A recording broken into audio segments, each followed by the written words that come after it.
कहानी की शुरुआत में हम एक गरीब किसान को कड़ी धूप में अपनी माँ के साथ मिलकर खेती करते हुए देखते हैं।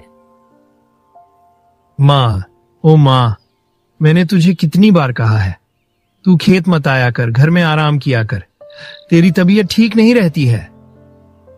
राकेश बेटा, मैं तो तेरी मदद करने आती हूँ। घर पे आराम कर कर के थक गई तो सोचा तेरे काम में हाथ ही बटा दूं। तू मेरी चिंता मत कर माँ, तू बस अपना ध्यान रखा कर। चल अब घर जा और मुझे काम करने दे। तू यहाँ रहेगी तो तेरी फिक्र में मैं कभी मन लगाकर काम नहीं कर पाऊंगा। बेटा, तू बहुत जिद्दी है, हर वक्त बस दूसरों के बारे में ही सोचता रहता है, और एक तेरी पत्नी है जो सिर्फ अपने बारे में सोचकर तुझे तकलीफ देती रहती है। माँ, तू भी क्या ये सब बातें लेकर बैठ गई? अब तू घर जा, मैं काम खत्म करके जल्दी आऊंगा। अच्छा ठीक है, मैं जाती हूँ। राकेश की बात सुनकर माँ वहां से चली जाती है। फिर अचानक एक साधु वहां प्रकट हो जाता है। हर हर भोले, हर हर भोले। कैसे हो पुत्र? प्रणाम साधु महाराज, ऊपर वाले की दया से मैं बहुत खुश हूँ। बाबा, क्या आप मुझे जानते हैं? तू ही तो वो है जिसकी इस प्रकृति को कब से तलाश थी। आप क्या कहना चाहते हैं? कृपया स्पष्ट बताइए, मुझे तो आपकी बातें समझ ही नहीं आ रही। सही वक्त आएगा, तेरा नसीब तुझे खुद अपने पास बुलाएगा। उसका खेल निराला है, खुलने वाला तेरी किस्मत का ताला है। साधु बाबा, आप तो मुझसे पहेलियों में बात करने लगे। मैं तो एक साधारण सा इंसान हूँ, इन सब बातों से मेरा क्या लेना देना। सही समय आने पर तुझे सब पता चलेगा। पुत्र, धैर्य रख और कर्म किए जा। तेरा कर्म ही तुझे रास्ता दिखाएगा। वो तेरा कब से इंतजार कर रही है। कौन? आप किसकी बात कर रहे हैं? बाबा, मैंने आपको इस गांव में तो आज से पहले कभी नहीं देखा। क्या आप कोई मायावी हैं? और आप मुझे क्या बताना चाह रहे हैं? साधु बाबा बिना कोई जवाब दिए वहां से गायब हो जाते हैं। ये क्या? वो बाबा न जाने कहां गायब हो गया। कहीं मैं कोई सपना तो नहीं देख रहा।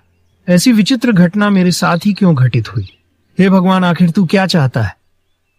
चल ठीक है, मैं सब कुछ तेरे ऊपर छोड़ता हूं। तूने मेरे लिए जो भी सोचा होगा अच्छा ही सोचा होगा।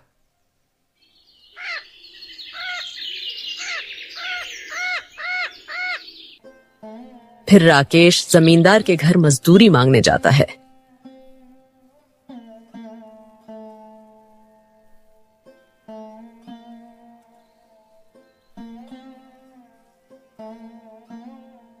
बोल राकेश, हो गया खेत का सारा काम? कहीं तूने कोई काम चोरी तो नहीं की? नहीं नहीं जमींदार साहब, ये तो पूरे गांव को पता है। मैं कभी भी अपने कर्म में गद्दारी करने का नहीं सोच सकता। तो बोल कैसे आना हुआ? मैं अपनी मजदूरी लेने आया हूँ। आपने पिछले 2 हफ्तों से मुझे एक भी मजदूरी नहीं दी है। मैं बहुत मुश्किल से घर चला रहा हूँ। अब तो अनाज भी खत्म होने को आया है। तुझे क्या लगता है मैं तेरे पैसे लेकर भाग रहा हूँ? नहीं, मेरा ये मतलब नहीं था। आप गलत समझ रहे हैं। देख, अभी मेरे हाथ तंग हैं। शहर में अनाज का व्यापार करना बहुत मुश्किल हो रहा है। अब तू ही बता, जब मेरे पास ही धन नहीं आ रहा तो मैं तुझे कहां से दूं? ठीक है, जब व्यापार अच्छे से होने लगे तो आप मुझे एक बार में ही सारी मजदूरी दे देना। तब तक मैं समझूंगा कि मेरे पैसे आपके पास जमा है। इतना बोलकर राकेश मुंह लटकाए घर चला जाता है।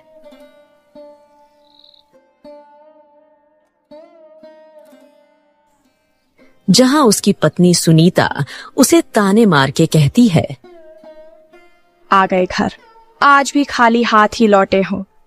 मुझे तो पता ही था तुम्हारे साथ रहकर मेरी कोई जरूरत पूरी नहीं होगी। 2 वक्त की रोटी तो ढंग से खिला नहीं पाते हो, मेरी इच्छाएं कैसे पूरी करोगे? अभी तो मेरा बेटा थक हार कर घर आया है, थोड़ी देर उसे चैन की सांस तो लेने दो।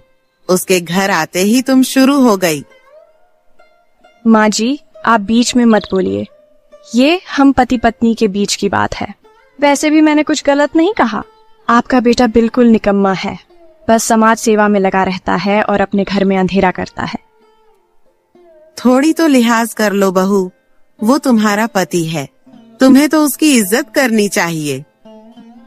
काहे का पति? मेरी तो किस्मत ही फूटी है जो मैं इस घर में शादी करके आई। मैंने इन्हें कितनी बार कहा है अपना कोई नया कारोबार शुरू करें, दूसरों की तरह मुनाफा कमाएं, पर इन्हें मेरी बात समझ ही नहीं आती। मुझे पता है तुम क्या चाहती हो कि मैं गलत तरीके से काम करके जल्दी से धनी बन जाऊं, पर सुनीता तुम ये क्यों भूल जाती हो कि पैसा ही सब कुछ नहीं होता।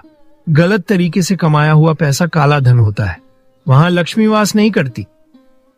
मुझे समझाने की जरूरत नहीं है, यह कलयुग है, यहाँ सबको अपनी अपनी पड़ी है। तुम तो सबका भला करते हो, सबके लिए सोचते हो, भगवान को याद करते रहते हो, तो फिर भगवान तुम्हें जल्दी से अमीर क्यों नहीं बना देता है? बस करो भाग्यवान, और कितना कोसोगी ऊपर वाले को। देखना एक दिन वही हमारी तकदीर बदलेगा और तुम्हें सही रास्ता दिखाएगा। मुझे ज्यादा ज्ञान मत दो। कुछ दिनों में मेरी सहेली की शादी है, चुपचाप मुझे नए कपड़े दिला देना और कुछ पैसे देना, मैं उसे अच्छा सा तोहफा दूंगी। मेरा बेटा काम करके अपनी कमर तोड़ता है और तुम्हारी फरमाइश तो खत्म ही नहीं होती है। बेटा राकेश, चलो हाथ मुंह धोकर कुछ खा लो, सुबह से भूखे प्यासे खेत में काम करते हो। नहीं माँ, मुझे अब भूख नहीं है, मैं थोड़ी देर के लिए सैर करने बाहर जा रहा हूँ। बीवी के ताने सुनकर राकेश दुखी होकर जंगल में चला जाता है।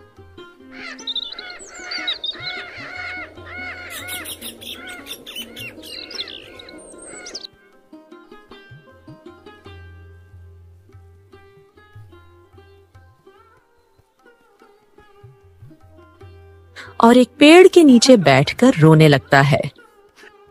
हे प्रभु, तूने आखिर मेरे लिए क्या सोच रखा है? मैंने तो आज तक किसी के लिए बुरा नहीं सोचा और ना ही किसी के साथ कुछ गलत किया, फिर तू मेरी इतनी कठिन परीक्षा क्यों ले रहा है? मेरी पत्नी तो मेरी इज्जत ही नहीं करती और मेरी बूढ़ी माँ हमेशा बीमार रहती है। अब तू ही बता, ऐसी जिल्लत भरी जिंदगी का मैं क्या करूं? अचानक से साधु बाबा वहां प्रकट हो जाते हैं। क्या बात है राकेश, रो क्यों रहे हो? इतनी जल्दी हिम्मत हार गए? साधु बाबा, आप अचानक से आ जाते हैं, अचानक गायब हो जाते हैं। आखिर आप है कौन और मुझे ही सिर्फ क्यों दिखाई देते हैं? मैं तो तुझे दिखूंगा ही ना, आखिर तेरी कड़ी मुझसे ही तो जुड़ी है। तू जब भी सच्चे दिल से भगवान को याद करेगा, ये साधु तेरे सामने खुद ही प्रकट हो जाएगा। पर बाबा, मैं ही क्यों? और आप कौन सी घड़ी की बात कर रहे हैं? अब तो मुझे चिंता होने लगी है, कहीं आप मुझे मेरे परिवार से दूर ले जाने तो नहीं आए हो? ए नादान बालक, तू बहुत मासूम है, तुझे अभी कुछ समझ नहीं आएगा।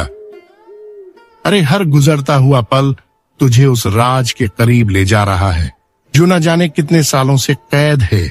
उसे एक रात से तेरी दुनिया बदल जाएगी, तेरे रिश्ते बदल जाएंगे। तू चिंता मत कर, मैं तुझे किसी से दूर करने नहीं आया। इतना बोलकर बाबा फिर से वहां से गायब हो जाते हैं और राकेश बेचैन होकर बाबा को पुकारने लगता है। बाबा, आप फिर से पहेलियां बुझाकर चले गए। आपने तो मेरे मन को अशांत कर दिया। आखिर आप कौन से राज की बात कर रहे थे और उस राज से मेरी दुनिया कैसे बदलेगी? हे प्रभु, कहीं कुछ बुरा तो नहीं होने वाला है? मेरे साथ जो कुछ भी हो जाए, बस तू मेरे परिवार को बचा लेना। राकेश घर चला जाता है।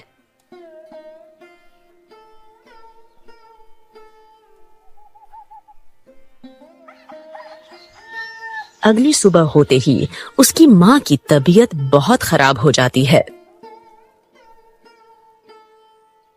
माँ, ओ माँ, सूरज सर पर आ गया है, तू अभी तक सो रही है?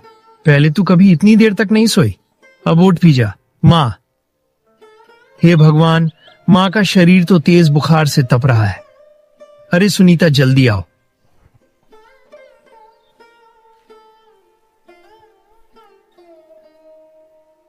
क्या हुआ? क्यों सुबह सुबह इतना चिल्ला रहे हो? माँ की तबीयत बहुत खराब है। तुमने एक बार भी मुझे बताया क्यों नहीं इस बारे में? मुझे क्या पता था? मुझे तो अभी तुमसे ही पता चल रहा है कि तुम्हारी माँ बीमार है। रात तक तो अच्छी भली थी, मुझे तो लग रहा है ये नाटक कर रही है। बस करो, मैं चुपचाप तुम्हारे ताने सुन लेता हूं। इसका मतलब ये नहीं कि तुम कुछ भी बोलोगी। मेरी माँ के खिलाफ एक शब्द भी कहा तो अच्छा नहीं होगा। बेटा, तुम दोनों मेरी वजह से लड़ो मत। मुझे बस थोड़ा सा बुखार ही तो है। थोड़ा आराम करूंगी तो ठीक हो जाऊंगी। नहीं माँ, ये कोई मामूली सा बुखार नहीं लग रहा है जो आराम करने से ठीक हो जाएगा। रुक, मैं अभी तेरे लिए वैद्य को बुला लाता हूँ। वैद्य को देने के लिए तुम्हारे पास पैसे कहाँ से आएंगे? मेरे लिए तो तुम्हारी जेब से 1 रुपया नहीं निकलता है और अपनी माँ के लिए वैद्य बुलाने का सोच रहे हो। तुम्हें तो मैं जितना भी दे दूं कम ही लगेगा। तुम्हारा लालच कभी खत्म ही नहीं होता। एक माँ ही है जो मुझे निस्वार्थ मन से प्रेम करती है।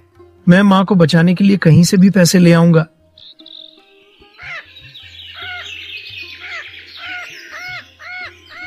राकेश फौरन अपनी मजदूरी के पैसे लेने जमींदार के पास चला जाता है।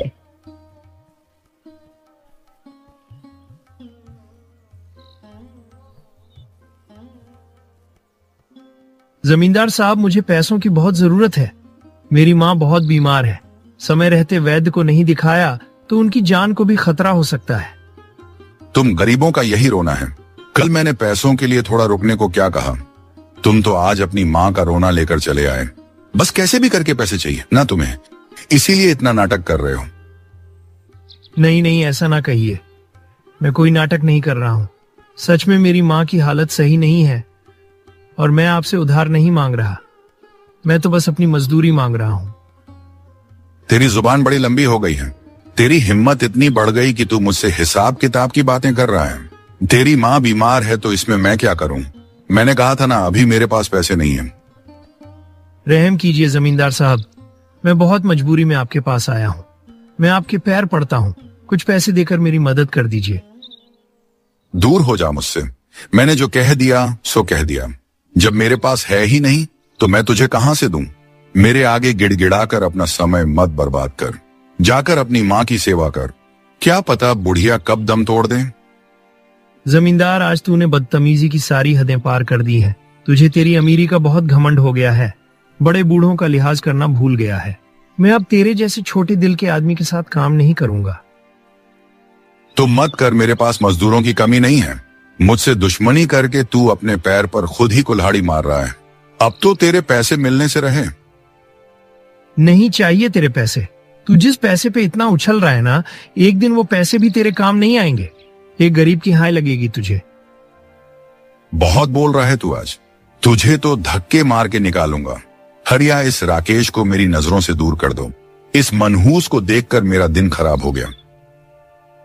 जी मालिक। फिर हरिया राकेश को बेइज्जत करके धक्के मार के जमींदार के घर से बाहर निकाल देता है।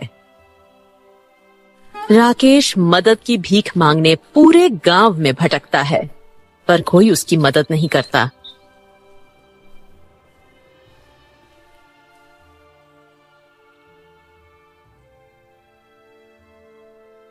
कोई तो मदद कर दो।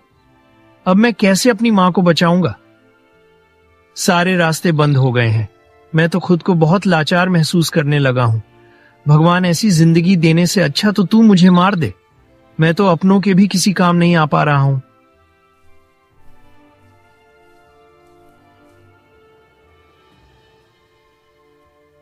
पुत्र, निराश मत हो। उसके पास सभी परेशानियों का हल है। वो अगर एक मुसीबत देता है तो उसके साथ साथ उस परेशानी से लड़ने की हिम्मत भी देता है। याद रखना, आज वो तुझे इसलिए रुला रहा है ताकि कल को वो तुझे भी भर के हंसा सके। क्या फायदा ऐसी खुशियों का जिसमें मुझे जन्म देने वाली मां ही ना साथ हो? अगर मां को कुछ भी हुआ तो मैं भी अपनी जान दे दूंगा। वो घड़ी आ गई है जब मैं तुझे उस रात तक पहुंचाने का रास्ता बताऊं। अगर उस राज से मेरी मां का जीवन बच सकता है तो मैं उसे जानने में एक क्षण की भी देरी नहीं करूंगा। तो सुनो, आज रात तू जंगल जाना। जंगल के बीचों बीच तुझे एक सुनहरा पक्षी दिखेगा। बस वही तुझे उस रात तक पहुंचाएगा। कुछ भी हो जाए तू उसका पीछा मत छोड़ना जब तक तुझे तेरी मंजिल ना मिले। वो पक्षी सिर्फ आज की रात ही जंगल में दिखेगा। इसके बाद वो कब जंगल की सैर करेगा यह तो कोई नहीं जानता है। तेरे पास आज की रात है, आखिरी मौका है सब ठीक करने का। बाबा, मैं इन सभी बातों का अच्छे से ध्यान रखूंगा। पर बाबा, आपने अभी तक अपनी असली पहचान मुझे नहीं बताई। आप कौन हैं और आप मेरी इतनी मदद क्यों कर रहे हैं? तू पहले अपनी तकदीर से तो मिल, धीरे धीरे तुझे मेरी पहचान भी पता चल जाएगी। जिस दिन तुझे मेरी पहचान पता चलेगी उस दिन तेरे मन से सारे सवाल खुद ब खुद गायब हो जाएंगे। साधु बाबा एक और पहेली राकेश के मन में डालकर गायब हो जाते हैं। फिर रात होते ही राकेश जंगल चला जाता है।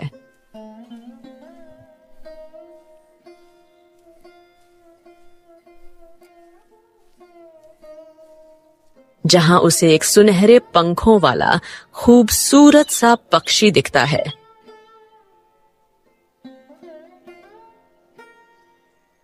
ये रहा वो सुनहरा पक्षी। बाबा इसी के बारे में बात कर रहे थे, पर यह मुझे मेरी तकदीर तक कैसे लेकर जाएगा?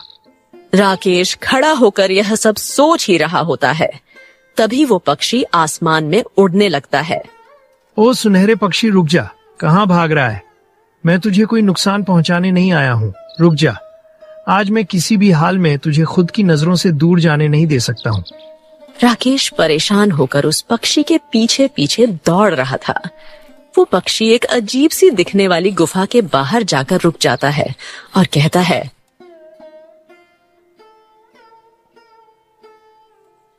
ये रही तेरी मंजिल। अरे तुम तो एक पक्षी हो, फिर तुम इंसानी भाषा कैसे बोल रहे हो? मैं कोई मामूली पक्षी नहीं, एक जादुई पक्षी हूँ जो ऊपर वाले के कहने पर तेरी मदद के लिए यहाँ आया हूँ। तुझे तेरी मंजिल तक पहुंचाना ही मेरा लक्ष्य था। अब इसके आगे का रास्ता तुझे खुद ही तय करना होगा। मुझे तो अब भी लग रहा है जैसे मैं किसी कहानी में जी रहा हूँ। मेरे जीवन में अचानक इतने इतने चमत्कारी चीजें कैसे होने लगे हैं कि मैं खुद भ्रमित हो जा रहा हूँ। ये चमत्कार तेरे जीवन में अचानक नहीं हो रहा है, ये सब तो तेरे नसीब से ही जुड़ा है, तेरे भाग्य का लिखा है। अब तुझे तेरे सवालों का जवाब इस गुफा के अंदर मिलेगा। जा अंदर जा, मैं भी अपनी दुनिया वापस लौट रहा हूँ। ए प्यारे पक्षी, तेरा शुक्रिया। तेरा यह एहसान मैं कभी नहीं भूलूंगा। तूने मेरी बहुत मदद की है। इसके आगे मैं खुद ही उस राज तक पहुंचूंगा जिससे मेरा भाग्य जुड़ा है।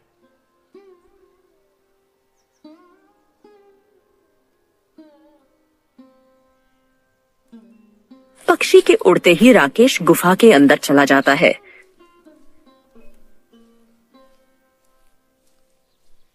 तब उसे एक अदृश्य आवाज आती है।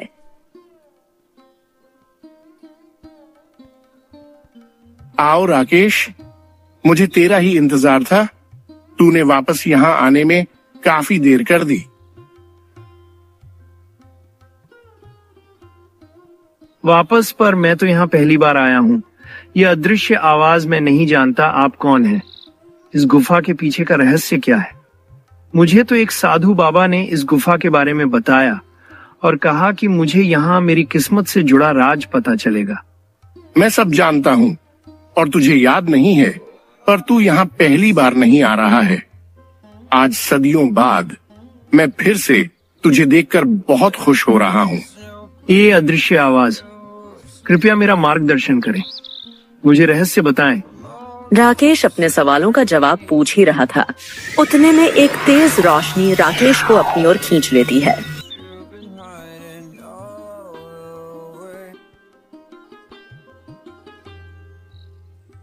ये मैं कहाँ आ गया?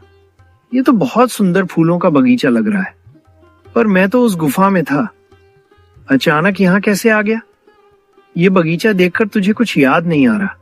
ये बगीचा तो कुछ मनमोहक है, पर मुझे कुछ भी याद नहीं है। क्या मैं यहाँ पहले भी आ चुका हूँ?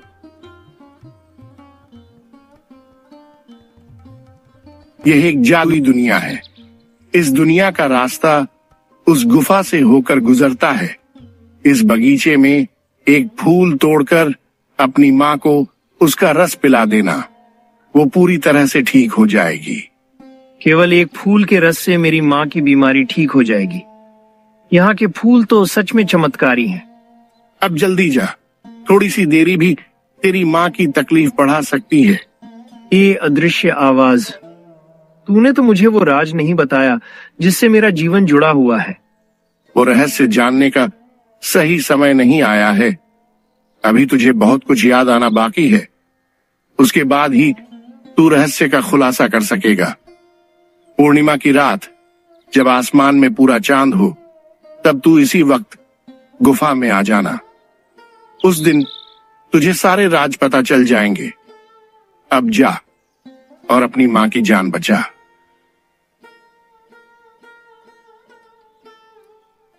राकेश फौरन फूल तोड़कर अपनी मां की जान बचाने चला जाता है।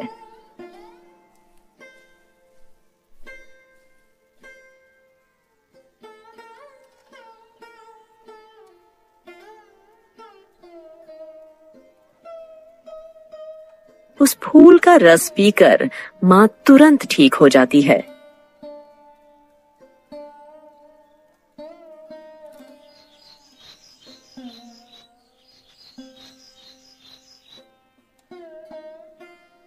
फिर अगली सुबह सुनीता राकेश से पूछती है, ये तुमने अपनी माँ को कौन सी संजीवनी बूटी पिला दी है?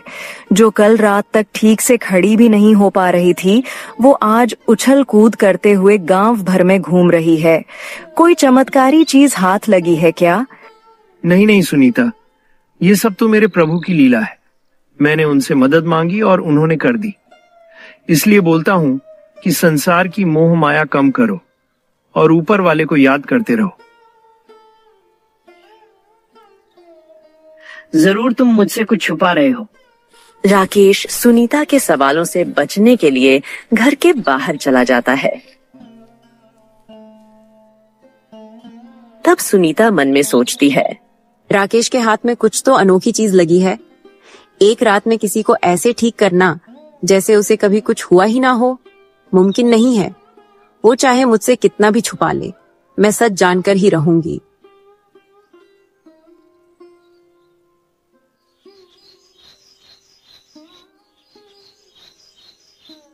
आखिरकार वो चांदनी रात आ ही जाती है, जिस रात आसमान में पूरा चांद हो। राकेश दोबारा उस जंगल की ओर जाता है।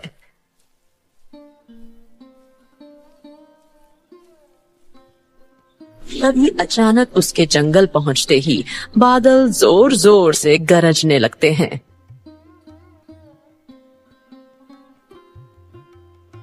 ये मौसम अचानक से बदल क्यों गया? आसमान तो साफ है, फिर बादल क्यों गरज रहे हैं?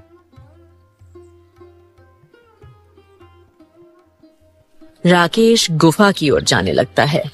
तभी अचानक उसका पैर एक पत्थर से टकराता है और वो नीचे गिरकर बेहोश हो जाता है। फिर उसे एक सपना दिखता है जिसमें वो बगीचे की बड़े प्यार से देखभाल कर रहा था। उठो पुत्र, होश में आने का वक्त हो गया है। बाबा, मैंने आपका एक सपना देखा। ऐसा लग रहा था जैसे वो सपना नहीं हकीकत हो। तू सही कह रहा है, वो कोई सपना नहीं, तेरा पिछला जन्म था जिसे तू भूल चुका है। वो घड़ी आ गई है जब तुझे तेरे जीवन का रहस्य पता चले। चल मेरे साथ।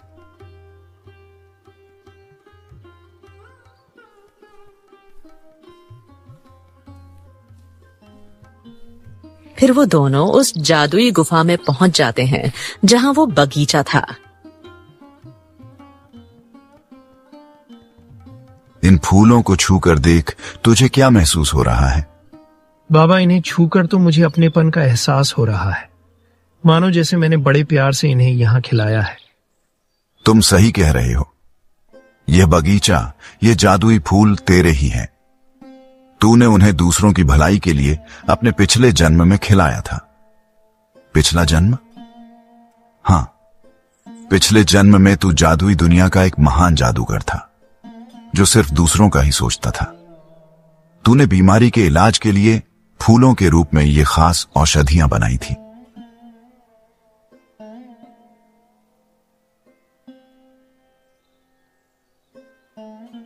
पर क्या बाबा, आगे क्या हुआ था? और जब ये सब कुछ मेरा था तो मुझसे ये सब छूट कैसे गया? तेरा एक मित्र हुआ करता था।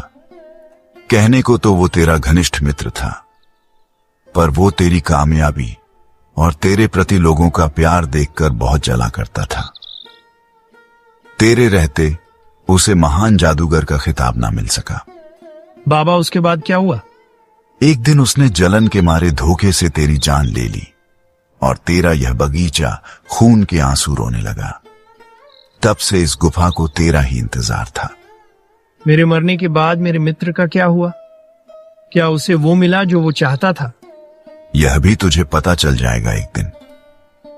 अब से यह गुफा, इसका रहस्य सब कुछ तेरा है। तू इसकी मदद से जरूरतमंदों की मदद करना और भलाई के काम में लगना। कभी अपने अच्छाई के मार्ग से मत भटकना। साधु की बात मानकर राकेश अपने साथ ढेर सारे जादुई फूल घर ले आता है और उनसे वो दवाइयां बनाकर बहुत ही कम दामों में जरूरतमंदों को बेच देता है, जिससे उसका घर भी चलता और बीमारों का अच्छे से इलाज भी होता। देखते ही देखते राकेश जमींदार से भी ज्यादा धनी होने लगा था। मालिक, ये राकेश के पास बहुत पैसा आ गया है। वो दवाइयों का कारोबार करने लगा है। मैंने तो यह भी सुना है कि वो गरीबों को मुफ्त में दवाइयां देता है, जिससे खुश होकर पूरा गांव उसकी वाह वाह कर रहा है। तू सही कह रहा है। न जाने उसके हाथ क्या लगा है। एक वक्त था जब पैसे के लिए मेरे आगे गिड़गिड़ाया करता था, पर अब तो उसके तेवर ही बदल गए हैं। मालिक, आप कहें तो मैं उसके ऊपर नजर रखूं। शायद हमारे हाथ कोई खास बात लग जाए। तू आज से ही उसके ऊपर नजर रखना शुरू कर दे। रात में हरिया राकेश की खिड़की के बाहर खड़े रहकर उसे जादुई फूल से दवाइयां बनाते देख लेता है। उसके बाद वो जमींदार के पास जाकर बताता, मालिक, वो राकेश तो किसी खास फूल से दवाइयां बनाता है। इसके अलावा उसके घर में मुझे कुछ भी अनोखा नहीं दिखा। लगता है हमारे हाथ कुछ नहीं आएगा। वो तो बस फूल से दवाइयां बनाता है, कोई जादू नहीं करता। अगर हमारे हाथ कुछ नहीं लगा तो मैं उसके हाथों से भी सब कुछ छीन लूंगा। वो मुझसे आगे निकले, मैं ये कभी बर्दाश्त नहीं करूंगा। आज सबके सोते ही मैं उसकी सारी औषधियां चुरा लूंगा। जब औषधियां ही नहीं रहेंगी तो वो लोगों के दुख कैसे दूर करेगा? आप वो सब औषधियां चुराकर क्या करेंगे? मैं उसे दुगने दामों में बेच दूंगा और सबसे धनी इंसान बन जाऊंगा। जमींदार हरिया के साथ औषधियां चुराने जाता है। इतने में साधु बाबा राकेश के दरवाजे पे प्रकट होकर उन्हें रोक लेते हैं।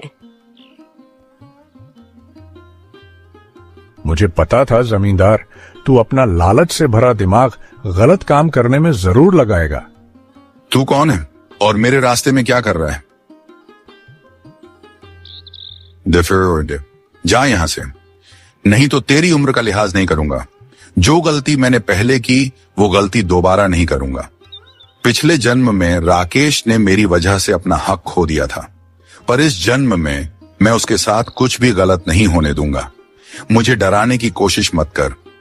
तेरे जैसे बहुत ढोंगी देखे हैं मैंने। मुझसे राकेश की खुशी देखी नहीं जा रही है। मैं उसे बर्बाद कर दूंगा। यह सुनकर साधु बाबा को गुस्सा आ जाता है और वो जमींदार को श्राप दे देते हैं। आज के बाद तू गरीब हो जाएगा। तेरे सारे पैसे, कारोबार, सब कुछ डूब जाएगा। तू भी बाकी किसानों की तरह आम जिंदगी जिएगा। तेरे सारे ऐशो आराम एक पल में तुझसे छीन लिए जाएंगे।